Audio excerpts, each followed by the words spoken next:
In the 1970s, Martin Eisenstadt, a clinical psychologist, examined the childhoods of every single person who was prominent enough to have a half-page entry in the Encyclopaedia Britannica. Specifically, he was looking at their parental histories. Naturally, of course, there was massive diversity in their character profiles. The list began with the likes of Julius Caesar and moved through time to include John F. Kennedy.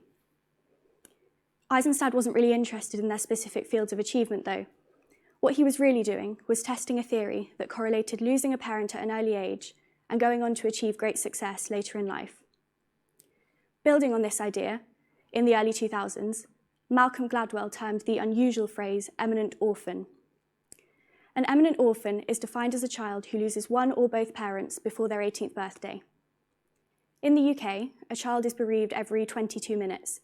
That averages out to roughly 1 in 29 children, so let's say 1 in every standard-sized classroom. In his subsequent book, which he called The Outliers, Gladwell's research seemed to conclude with Eisenstadt's theory. There really was an unusually high percentage of successful individuals who had indeed lost a parent at an early age. The statistics to examine are actually really striking. Around a third of US presidents lost a father before adulthood, for example. Thomas Jefferson, George Washington, Hayes, Hoover, Clinton, Obama, the list goes on. This correlation seems completely illogical, of course. Why should children who've experienced life-changing loss have some kind of edge over those who've had comparatively more settled childhoods? General psychological consensus argues that it should be the complete opposite way round, that children who've grown up in more stable households notionally should have received more love, care, support, and attention, all of the good stuff that ought to be a massive help later on in life.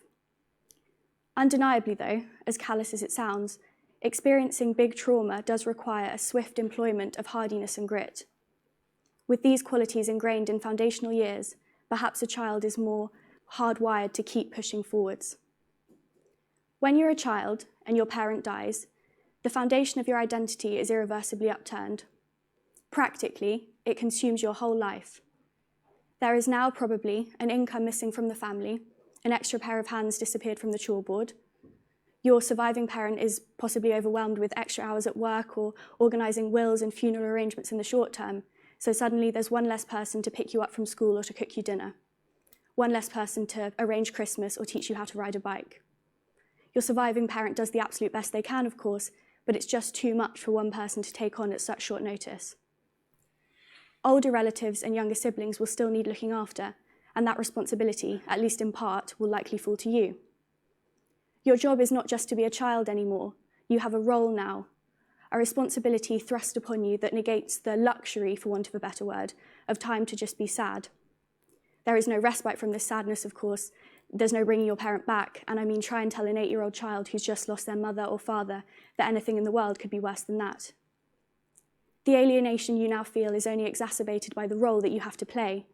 You are met with pitying eyes and mournful smiles from those around you. Any achievements are no longer impressive as they stand. You are never just met with, she's done well. From now on, it will always be, hasn't she just done so well considering? And yet, you are expected to do well. Of course, you're allowed to cry at the funeral, allowed to post something sad on Instagram on Mother's Day, allowed to get some homework in late for the rest of the school year. But what you're not allowed to do, well, not really anyway, is be truthful about the reality of your life and of your sadness. When you're in a new social situation and people begin to talk about their families and their parents, you're supposed to discreetly mention how your parent passed away when you were a child, and then promptly move on and apologise for making everyone feel quite so uncomfortable. In my experience, the painfully fraught and awkward response I receive almost every time my mum is mentioned has been the biggest lesson of them all, a lesson in independence. Other people don't really want to speak about her. It makes them feel uncomfortable or sad, or worst of all, they feel sorry for me. The funny thing is, I don't remember that much about my mum's funeral, but what I do really remember is the specific look on people's faces, a kind of painful pity. I've seen it a lot since then. I also really remember the countless faces who told me that they'd see me again soon, and all the people who earnestly told me they'd keep in touch. Of course, I haven't seen most of those people since. Ultimately, I think the experience engendered a relentless, often to a fault actually, sense of independence that I now value as a crucial part of my personality. The first-hand knowledge, as cheesy as it sounds, that the only person you can ever really count on to turn up is indeed yourself. This sentiment seems to be mirrored by so many others who've experienced similar loss. Supreme Court Justice Sonia Sotomayor's father died when she was 9. In her autobiography, she writes that after his death, "I was sobbing when my aunt entered the room.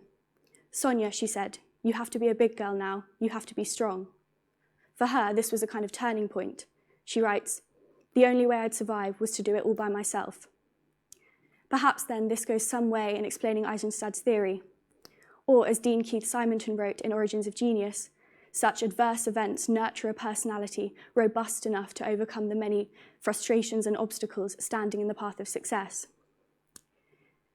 In a 2018 interview, Martin Lewis, the TV personality, delivered a really frank account of his experience of losing his mother when he was 12. He said, "And that was the end of my childhood. And it's probably the defining moment that changed my whole life," he continued, "because there's a drive for a child who's lost a parent that nothing else can hurt you like you've already been through. So you can push harder, you can go longer, you can be stronger, you can take people not liking you." This resonated with me. On one hand, your risk assessment monitor is absolutely clouded by the tragic knowing that the very worst can, does, and will happen. But on the other, it rewards you with a kind of perverse bravery, a sense of, well, how bad could it be? Nothing ever matters all that much when you can self-remedy with, well, I think I've been through a lot worse. Because it has always been worse. When you've woken up age 12 to find your mother dead, relatively speaking, there's not much that can top it. Really, I think it's a secret little gift that spurs you on from challenge to challenge. I know I've handled worse, so I know I can handle this. It doesn't matter if I get up and forget half of my speech, I've been through a lot worse. Really, I think it's like the voice of a parent in absence, a self-motivation that could almost be them in the wing whispering, "Come on, Ella, you can do it, don't stop now, don't let your voice shake too much." If my mum hadn't died, I'm quite certain that my life wouldn't look that much like it looks now. I'd be a different person. And although I feel guilt and shame in the admittance, I'm not sure I would have had the same resilience if she was still here. I'm hardly putting myself on a pedestal with the likes of Sonia Sotomayor, but generally, I try and make the best go of the life I've been given. I've always felt like I've owed it to my mum to make the most of everything, to capitalise on the time that she never got to have. She died when I was 12 after a valiant 7-year battle with motor neuron disease. Like I say, if I hadn't lost her, I'm not sure I would have had the same need to fill my time or to always be doing something. The truth is, maybe I'd have been so happy that I just wouldn't have cared that much. Since I've got older, I always try and speak about my mum and about loss, even when it's a bit uncomfortable. I think sometimes people think it's sad or that I haven't moved on in some kind of way. The truth is, I don't really want to move on, and I don't really want anyone else to either. Why would I want to move on from the most precious person to me, who's given me the most precious things in my life and the most precious parts of my own personality? When I was younger, I think I thought I had to be this kind of happy girl who was completely over it and never really spoke about it, or this sad girl whose mum had just died. It's only been a fairly recent revelation that I can be both at the same time. Although the absence aches and aches and aches and is carried with you throughout your whole life, any once bereaved child who is now an adult can certainly tell you that for free, it also, strangely, offers a little parcel of magic. Once out of the thick fog of immediate grief as you learn and grow into adulthood, in a funny way, you are rewarded with a second childhood. A chance to experience and enjoy all the things you missed the first time round, but this time with a wiser and more adult sensibility. You feel the joy of laughing, of eating, of dancing, of forming close relationships with new people. Your enjoyment can't operate in a vacuum, of course, away from your grief, but it is this, I think, that elevates the pleasure even more. You know firsthand that happiness in life is never guaranteed, so when it hangs around, it's almost overwhelmingly joyful.